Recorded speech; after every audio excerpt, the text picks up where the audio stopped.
এ সময় আমরা দেখলাম যে আওয়ামী লীগের সেই সরকারের বিভিন্ন কর্মকর্তা, মন্ত্রী, এমপি এরা নানা ধরনের চুক্তি, নানা ধরনের কর্মকাণ্ড, নানা ধরনের অর্থনৈতিক আপনার প্রজেক্ট নিয়ে খুব দৌড়াদৌড়ি করছে।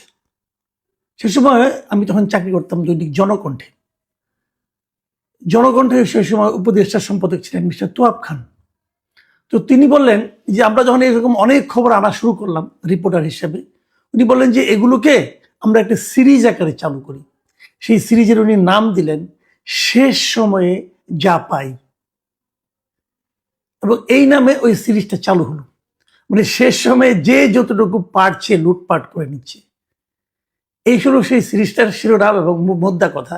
এবং নানা ঘটনা সেখানে কিন্তু আমরা সিরিজ আকারে বিভিন্ন রিপোর্টার নিয়ে আসতাম এবং সেগুলো আমরা প্রচার করতাম। আমি ঠিক সেই একই জিনিস যেন দেখতে পাচ্ছি। একটা সরকার এসেছিল আমাদের এখানে, অন্তর্বর্তীকালীন সরকার।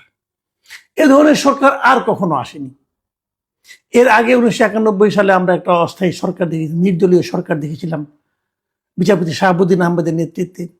তারপরে বিচারপতি হাবিবুর রহমানের নেতৃত্বে একটা অন্তর্বর্তীকালীন সরকার দেখেছিলাম।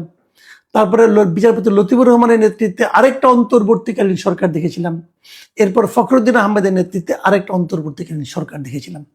এই কোনো সরকার নির্বাচনে নিজেরা অংশ নিত না, কিন্তু রাজনৈতিক দলগুলো যারা নির্বাচনে অংশ নিত তাদের নির্বাচনটা সুষ্ঠুভাবে সম্পন্ন করার জন্য যাবতীয় কাজ করত।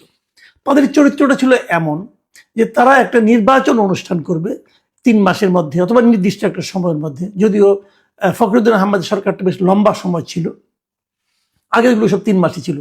3 মাসের মধ্যে তারা একটা সুষ্ঠু নির্বাচন করত, এবং এই নির্বাচন করার জন্য তারা একটা ছোট মন্ত্রিসভা গঠন করত, উপদেষ্টা মণ্ডলী।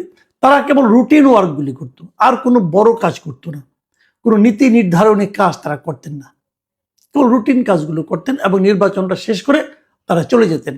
এই যে আজকে ডক্টর মোহাম্মদ ইউনূস, উনিও এরকম একটা অন্তর্বর্তীকালীন সরকার, একটা তত্ত্বাবধায়ক সরকারের উপদেষ্টা ছিলেন কিন্তু এক সময়, এবং তখন তিনিও ওরকম কেবল রুটিন কাজগুলি করেছেন, অন্য কোনো কাজ ওনাকে করতে হয় না অথবা উনি করার প্রয়োজন বোধ করেন নাই।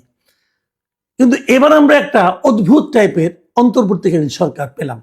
তারা নিজেরাই দাবি করলেন তারা অনেক কাজ করবেন, তারা রাষ্ট্রীয় কাঠামোর সংস্কার করবেন, জুলাই হত্যার বিচার করবেন এবং জাতীয় নির্বাচন করবেন। ঠিক আছে, আমি ধরে নিলাম এগুলোই তাদের অগ্রাধিকার। রাষ্ট্রীয় কাঠামো সংস্কারের জন্য সংস্কার কমিশন হলো, তারপর ঐক্যমত্য কমিশন হলো, এখন একটা গণভোট তারা আয়োজন করছে। যদিও এটা নিয়ে অনেক বিতর্ক আছে, এভাবে করা যায় কিনা সেটা নিয়েও বিতর্ক আছে। জুলাই হত্যার বিচার, ওটাও অত্যন্ত তড়িঘড়ি করে তারা করার চেষ্টা করছেন। এই বিচার শেষ পর্যন্ত কতটুকু কি আন্তর্জাতিকভাবে স্বীকৃতি পাবে কি পাবে না সেটা নিয়ে আরেক আলোচনা, সে আলোচনা আপাতত আমি করতেও চাই না। আরেকটা কি, জাতীয় নির্বাচন। ওনারা একটা নির্বাচনের তারিখ শেষ পর্যন্ত ঘোষণা করেছেন। এ মাসের 12 তারিখে সেই নির্বাচন হবে এবং ঠিক 1 সপ্তাহ বাকি আছে। ঠিক এই সময়কে আমরা নিশ্চয়ই শেষ সময় বলতে পারি।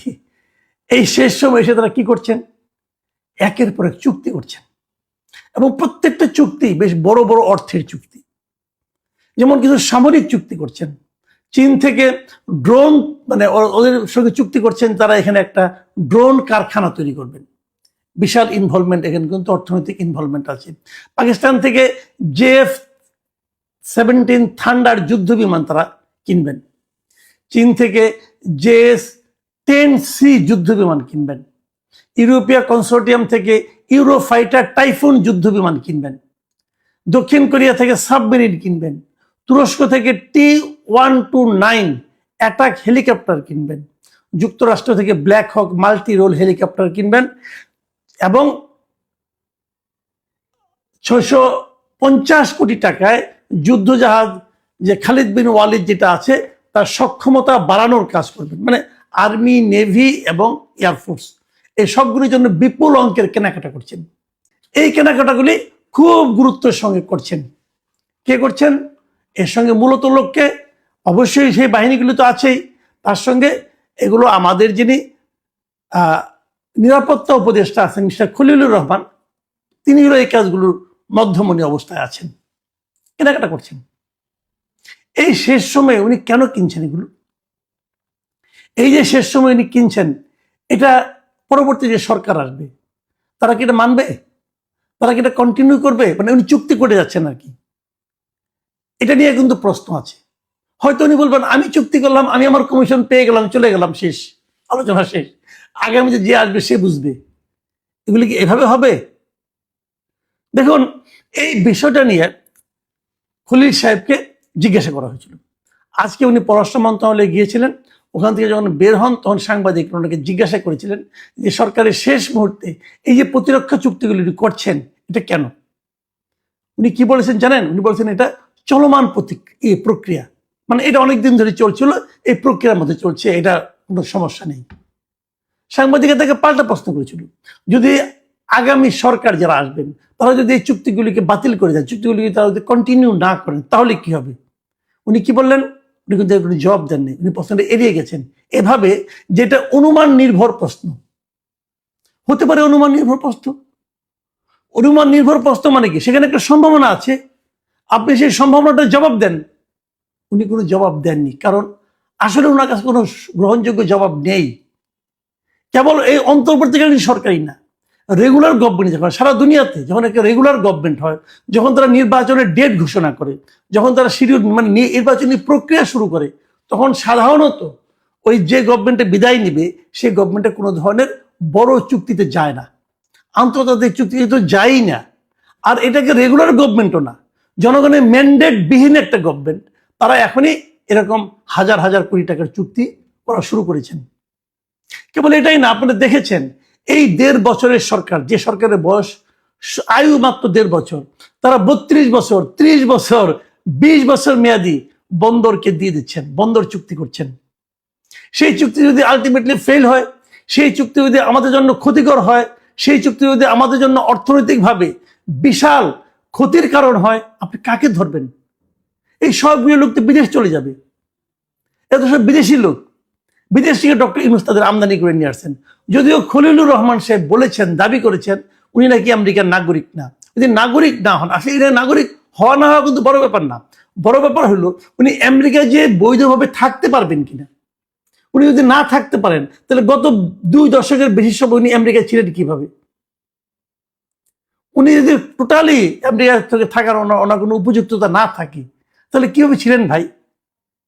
তো এগুলো হলো কি জানেন, এগুলো হলো মানুষকে লোক দেখানো, না রকম অজুহাত, লেম এক্সকিউজ যাকে বলে, এগুলো দেখাচ্ছেন। দেখেন, এই খলিল সাহেব নিরাপত্তা উপদেষ্টা, মানে ওনার অবস্থান মন্ত্রীর পদমর্যাদা, মন্ত্রীর পদমর্যাদার একজন লোক, উনাকে সর্বশেষে বিমানের পরিচালক পদে নিয়োগ দেওয়া হয়েছে, এবং সেই বিমানের যে পরিচালনা বোর্ড আছে সেই বোর্ডের উনি হয়েছেন মেম্বার, অথচ উনি একজন মন্ত্রী।